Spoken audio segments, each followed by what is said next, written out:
Hebatnya gurunya hanya 37, pendingnya 12, sedangkan siswanya 1022. Ya, TK-nya 55 siswa, SD-nya 689, 700, SMP 167, SMA 111. Jadi seperti segitiga ya. Kalau dari mulai SD itu segitiga, karena mereka kalau sudah besar itu biasanya akan exit kembali ke tanah air. Karena di sini aturan sudah mengikat, banyak pajak dan lain sebagainya. Kita juga bukan hanya menyelenggarakan pendidikan formal seperti ini, jadi ada juga pendidikan jarak jauh. Jadi pusat kelompok belajar mengajar paket A, B, C. Total siswanya itu ada 107 siswa. Ada yang dari Madinah, Radik, Tual, macam-macam. Di sekolah kita 2 bulan sekali, satu semester itu 2 bulan belajar. Saya juga mengajar di sana. Ada juga kita peserta khusus BIPA, kita mengadakan BIPA tadi, kursus bahasa Indonesia bagi penutur asing, tahun 2019 itu 121 peserta, warga negaranya Saudi, Yaman, Palestina, Pakistan, Syria, Djibouti, banyak. Sedangkan tahun ini 110 orang, laki-laki perempuan kita buka kelas. Nah, dari 122 siswa itu, kita berdiam di bangunan yang luasnya 3.750 meter persegi. Luas tanahnya 1.600, jadi tidak luas, 4 lantai. Tapi dalam waktu bisa menampung hampir 1.100 orang, luar biasa. Nah ini, karena saya mengajar matematika, saya berikan kelas saya. Jadi tahun pertama saya mengajar SD. Jadi mengajar SD ketika anak belajar tentang penjumlahan satuan liter, jadi menggunakan botol air, menggunakan kartu domino, mengukur tinggi badan, statistika ini untuk SMA. Ini masih di gedung lama. Jadi kalau ditanya, misalnya saya register satu pelatihan ataupun diklat, asal sekolah Indonesia Jeddah. Kemudian ditanya jenjang apa, bingung menjawabnya karena saya ngajar SD juga pernah, ngajar SMP, ngajar SMA, jadi harus siap. Mau level apa saja harus kita siap mengajar di sana. Ini juga di kelas saya waktu mengajar di PKBM paket A. Jadi anak-anak di sini tidak murni memang tidak sekolah. Jadi anak ini ada yang sekolah Arab, ada juga sekolah internasional, namun ingin pada saat pulang ke Indonesia mereka tidak perlu persamaan lagi. Nah ini kursus bahasa Indonesia bagi penutur asing kita. Waktu saya mengajar kelas perempuannya, gratis kelasnya. Tapi tahun ini karena corona juga kita stop, nanti akan dicoba untuk buka kelas online. Nah, kegiatan siswa, ini yang sangat banyak. Siswa kita ada hampir 17 ekskul, ya kebayang siswa kita ada 1022, dan yang membedakan siswa kami adalah sekolah itu seperti rumah kedua. Jadi selain dari rumah, mereka tidak leluasa untuk keluar. Pertama karena yang aturan setempat, jadi jarang anak-anak berkeliaran di luar itu. Aturan, kemudian karena setengah dari siswa kami itu tidak memiliki izin tinggal, istilahnya itu ilegal mereka itu. Jadi kalau ada razia ditangkap oleh polisi, namanya Jawazat itu kalau pada saat razia. Namun sekolah, karena sekolah kita sekolah diplomatik, polisi tidak akan masuk, jadi mereka aman di sekolah. Jadi hanya rumah, sekolah. Jadi di sanalah mereka mengembangkan diri, ingin berlama-lama di sekolah, bahkan terkadang kita usirin keluar dari gedung, kita takut nanti kita sudah mengunci gedung, ternyata masih ada di dalam. Jadi kalau pukul 4 sore itu kita bel panjang, kita minta mereka keluar, nunggu di luar sampai dijemput. Jadi mereka tidak ada yang naik kendaraan umum, biasa dijemput oleh kita memiliki bersekolah juga, namun beberapa menggunakan charteran mobil yang sopirnya juga Indonesia. Kalaupun ada pakai kendaraan umum taksi atau Uber atau Forum itu biasa anak SMA dan itu tidak banyak. Bahkan kalau di sekolah lama itu kadang sampai 6:30 malam itu masih ada yang baru dijemput. Jadi penjaga gerbang kita itu luar biasa. Nunggu sampai anak itu aman, memastikan siapa yang jemput karena tadi mereka tidak semuanya memiliki izin tinggal. Jadi ini kegiatan siswa kita, ada bazar, ini English camp, waktu acara ada spelling bee, jadi kegiatan disatukan. Ini 17 Agustus paskibra mengibarkan bendera di KJRI. Ini juga paduan suaranya menggunakan baju adat karena kita memiliki misi budaya, jadi alhamdulillah kita memiliki ruang kostum yang memiliki kostumnya lengkap. Karena setiap acara anak kita selalu dilibatkan acara-acara di KJRI. Ataupun mengadakan lomba-lomba kalau 17 Agustusan, karena tantangan di SLN itu adalah bagaimana anak-anak yang lahir dan besar di Saudi jauh dari tanah air tetap memiliki jiwa nasionalisme, karena mereka bahkan banyak, mungkin lebih dari setengah itu tidak pernah menginjakkan kaki ke Indonesia, bahkan mereka tidak tahu Indonesia itu apa. Terkadang guru SD kebingungan kalau mengajarkan halaman, teras, karena mereka tidak tahu teras itu, mereka tahunya balkon. Jadi banyak hal-hal yang terkadang pembelajaran lihat contoh tanaman, kayak padi, sawah, mereka nggak tahu itu seperti apa gitu. Jadi ya jiwa nasional, tantangan kita bagaimana anak-anak itu bisa tetap memiliki jiwa nasionalisme dan budaya Indonesia. Jadi lomba-lomba tradisional seperti ini tetap kita berikan. Kita juga ada kompetisi vlog, festival lomba olimpiade kreativitas siswa Sekolah Indonesia Luar Negeri Arab Saudi. Jadi kita berkompetisi dengan Sekolah Indonesia Mekah dan Sekolah Indonesia Riyadh. 3 tahun ini sudah berjalan, 2 kali kami menjadi tuan rumah. Ini saya membimbing untuk matematika olimpiade, alhamdulillah waktu SMA mendapatkan medali 1, medali emas dan perunggu waktu itu. Kemudian kita juga mengikuti Bebras Computational Thinking Challenge, jadi yang dilakukan serentak setiap bulan November. Alhamdulillah kita bisa mengikuti. Kemudian kalau ada kapal perang Indonesia yang merapat dari misi perdamaian akan mampir ke Jeddah merapat karena para krunya akan melakukan umroh, kita diberi kesempatan untuk mengunjungi kapal perang tersebut. Ini kebetulan KRI Usman Harun baru pulang dari Libanon misi perdamaian, mampir ke kita. Tahun lalu siswa kami SMA mewakili SLN untuk ke Indonesia mengikuti Hajar internasional. Alhamdulillah. Jadi selama di sini kami aturan kontrak itu tidak bisa mengikuti kegiatan-kegiatan seperti misalnya kalau di Matematika Nusantara ya sering reuninya di Jogja dan lain sebagainya, itu tidak bisa lagi.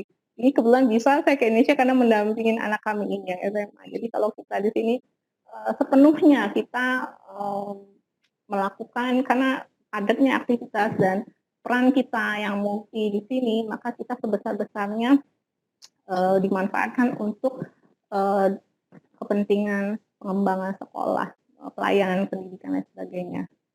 Kita melakukan kunjungan ke Taus ya, ini kampus Taus di daerah masih dekat Jeddah. Ini adalah bagian lab science yang banyak peran agama Islam di sana. Kunjungan anak-anak kita juga memiliki misi budaya tadi. Ini anak kami, kita ada pesta rakyat, jadi tampil tari merak di sini. Nah, yang mengajar tari tadi itu saya guru di sekolah saja, guru biologi bisa. Ini guru SD yang melatih tari semut. Ini anak kecil, kalau ini tadi anak SMP, kalau yang ini anak kecil. Biasanya di acara pengantar tugas di KJRI. Nah, ini misi budaya yang saya sampaikan tadi. Jadi setiap KJRI ada acara ataupun KBRI kita, anak-anak kita dilibatkan.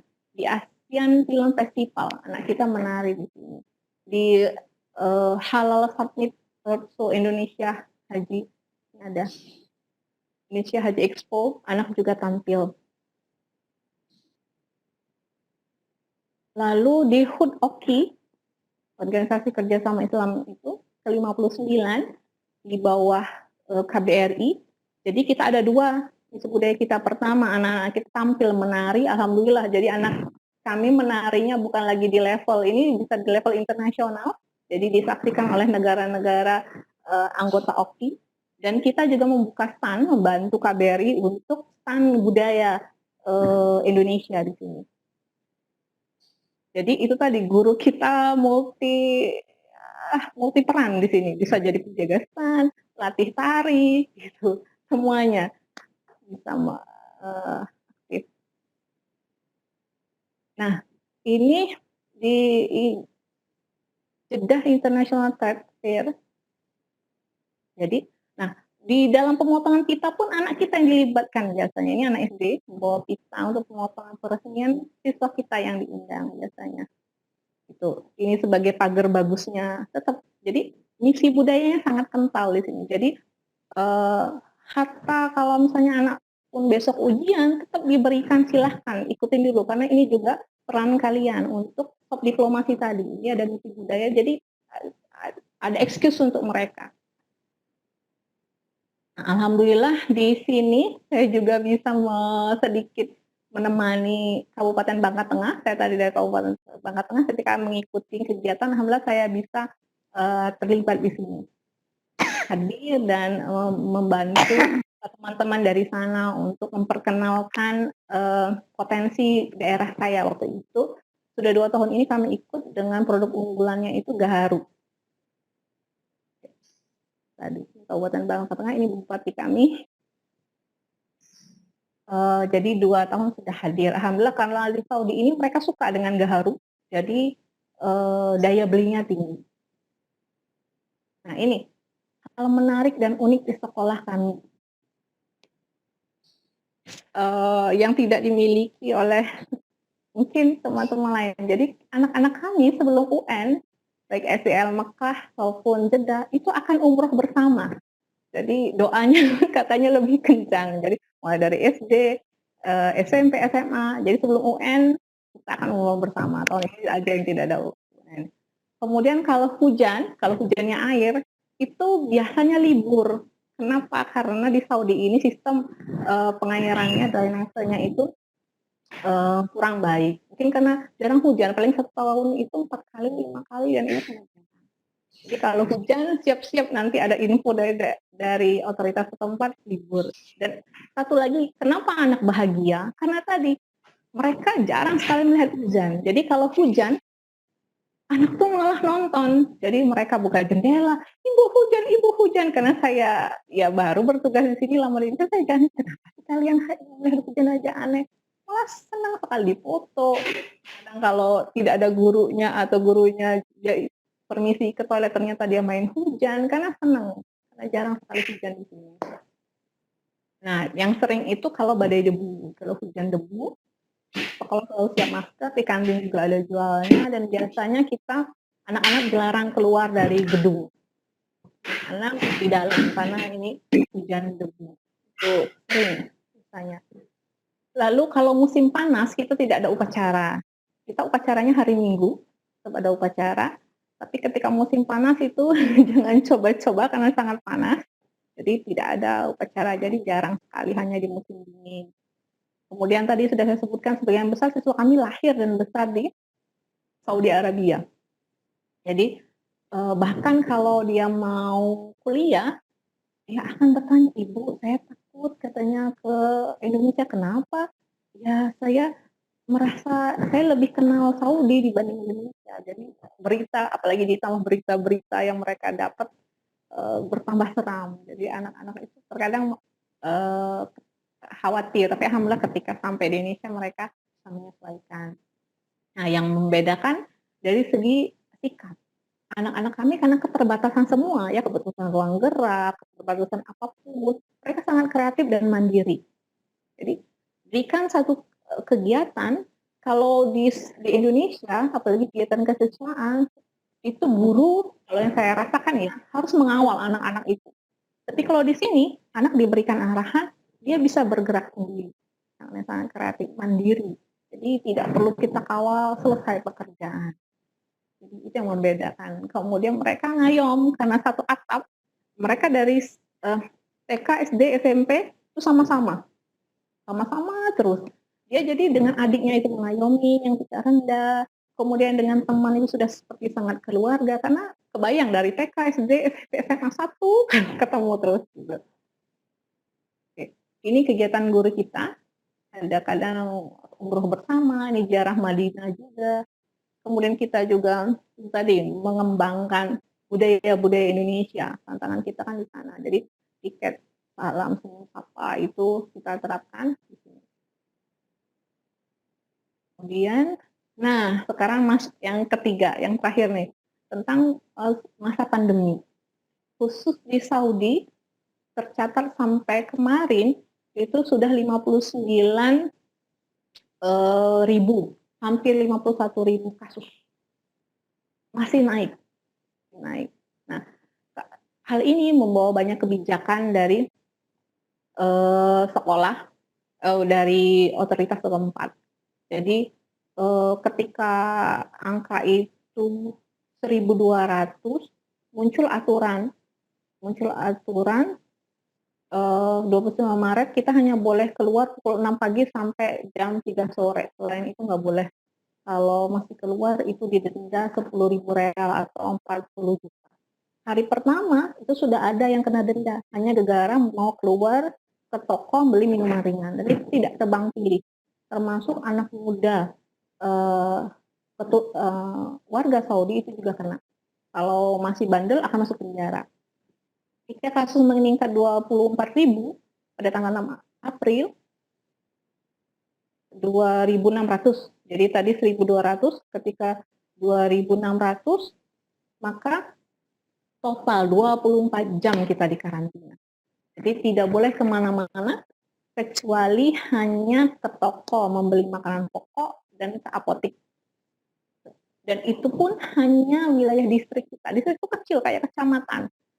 Menggunakan mobil, nggak ada taksi, itu mobil, satu pengemudi satu kita. Dan itu juga hanya di jam 6 sampai jam 3 sore. Jadi kebayang 24 jam lumpuh semua. Jadi tenaga kerja kita yang tidak berdokumen tadi, apalagi 24 jam malah tambah tidak ada pekerjaan sama sekali dan akan berimbas ke ketahanan pangan. Efeknya ke sana. Alhamdulillah di bulan suci Ramadan aturan itu sudah kendur, longgar. Jadi kita dibolehkan keluar pukul 9 sampai 5 sore. Namun aturannya tetap ketat tadi. Tetap 2 orang dalam satu mobil. Kemudian harus yang penting-penting saja, tapi tidak dalam distrik kecamatan tadi. Masih dalam kota boleh, tapi tidak antar kota. Kemudian, nah kalau di sekolah sendiri imbasnya bagaimana? Jadi ketika tanggal 2 Maret kasus pertama COVID ditemukan, itu sekolah sosialisasi ke anak-anak. Dan memang dari Dinas Pendidikan Saudi juga meminta semua, kita laporan ke Dinas Saudi. Bahkan KJRI itu memantau, datang ke sekolah, mengecek, memastikan kita melakukan sosialisasi itu atau tidak, pencegahan dan lain sebagainya. Seminggu, 9 Maret, semua seluruh sekolah ditutup. Jadi itu pengumumannya malam habis Isya. Kalau di sini aturan otoritas tempat itu kita tidak perlu lagi konsultasi ke Dewan Perwakilan kita, KPR atau KJR, kita harus langsung ikut. Karena aturan di sini sangat strict, langsung malam itu kita umumkan. Jadi kebayang mengontrol 1.022 itu jangan datang ke sekolah. Semua informasi diberikan, tetap pagi itu masih ada sekitar 2 mobil yang datang. Alhamdulillah saya minta tim keamanan sekolah jam 6 standby, langsung disampaikan kita sekolah ditutup karena aturan otoritas itu pulang. Baru kita keluarkan pengumuman resmi. Nah, jeda dari 9 sampai 14 Maret ini waktu itu kita sedang PTS. Alhamdulillah PTS kita sudah melakukan dengan menggunakan Android untuk kelas 6 sampai 6 SMP dan SMA. Kita lanjutkan, hanya SD itu kita ganti menggunakan WhatsApp. Jadi waktu itu tidak ada protokol khusus, pokoknya kita ganti aja gitu. Sambil kita berpikir dalam jeda waktu ini. Jadi tim kurikulum dan tim IT kita berkumpul memikirkan ini bagaimana, karena tidak ada protokol masa darurat seperti ini. Jadi tim kurikulum langsung merampingkan jadwal, membentuk tim supervisi, tim IT langsung kita kumpul untuk bagaimana memindahkan KBN offline ke online. Karena kita akan di akhir PTS itu kita akan mengumpulkan guru tanggal 14 Maret itu untuk pembekalan. Karena ya kita guru tidak pernah disiapkan untuk menjadi guru online ya. Alhamdulillah di Matematika Nusantara khususnya saya dan teman-teman yang mungkin saat ini pengurus di Matematika Nusantara adalah produk-produk dari diklat online. Jadi diklat online dari P4 Matematika itu luar biasa bagi saya. Jadi saya tidak gagap lagi, insya Allah, alhamdulillah saya tinggal teringat saya dulu di tahun 2000 13 itu sudah diajarin dulu pakai Moodle dari dulu. Oh seperti ini struktur online itu memindahkannya. Harus ada forum diskusinya, kemudian sudah kenal kalau di MN itu udah bahasanya psikologi, Atmodo itu kita udah kenal lama dari tahun 2017 itu sudah kenal aja. Tapi dulu bahkan kalau saya sendiri sulit diterapkan karena aturan-aturan sekolah yang dilarang bahkan dan sebagian keterbatasan itu.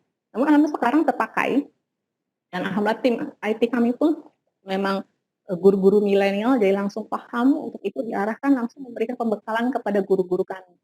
Alhamdulillah. Jadi 1 hari full kita pembekalan. Sebenarnya kita mau minta izin ke Dinas Pendidikan Saudi juga untuk mendatangkan siswa kita. Kalau gurunya aja dibekali, di gimana siswanya gitu. Tetap tidak boleh. Jadi bismillah saja kita lakukan. Insya Allah karena murid ini siswa kita adalah native-nya masa digital, mudah-mudahan aja bisa insya Allah. Tanggal 15 KBM daring itu dimulai. Untuk mengawalnya kita tadi tim kurikulum sudah membentuk supervisi online, kemudian di tengah perjalanannya bagaimana kita tahu penerapan KBM online ini kita adakan survei karena tentunya saya sebagai peserta di kelas online dulu tahu bagaimana beratnya itu harus mandiri, belajar sendiri itu banyak sekali tantangannya, apalagi siswa. Oke. Nah, ini yang saya ceritakan tadi. Jadi ketika kasus pertama ditemukan, kita memberikan tindakan sosialisasi dan tindakan pencegahan berupa sabun di toilet, hand sanitizer di setiap lintasan siswa, biasanya di dekat tangga ada hand sanitizer, kemudian leaflet-leaflet yang ada di mading, papan informasi maupun di kelas. Begitu juga dari guru menjelaskan di kelas, kemudian juga di grup-grup siswa, guru kita berikan informasi tentang apa itu COVID dan lain sebagainya, cara pencegahannya. Kemudian ini tadi pembekalan daring kita yang saya sampaikan. Jadi di pembekalan daring ini yang kita sepakati hanya menggunakan LMS Edmodo karena waktu itu kita sudah gunakan untuk PTS. Jadi dia tidak bingung, bisa kebayang kalau misalnya orang tua siswa yang notabene kami itu lebih dari 80%-nya itu tenaga kerja Indonesia yang kita tahu tingkat pendidikannya tidak memadai kalau untuk mengawal anak-anaknya, mendampingi di rumah, apalagi kalau kita menggunakan berbagai LMS. Jadi kita satu saja, ya struktur belajar yang jelas.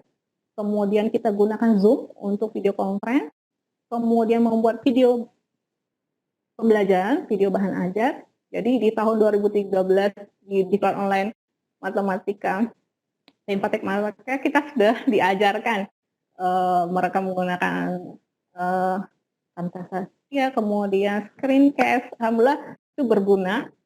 Jadi guru kita yang sudah kenal PowerPoint tinggal membuatnya menjadi satu video. Jika pun tidak bisa, kita berikan sumber-sumber belajar. Salah satunya besutan Pustekom, rumah belajar, kemudian yang lain kan akademi dan lain-lain. Nah, kemudian kan 1 hari pembekalannya ini tidak cukup.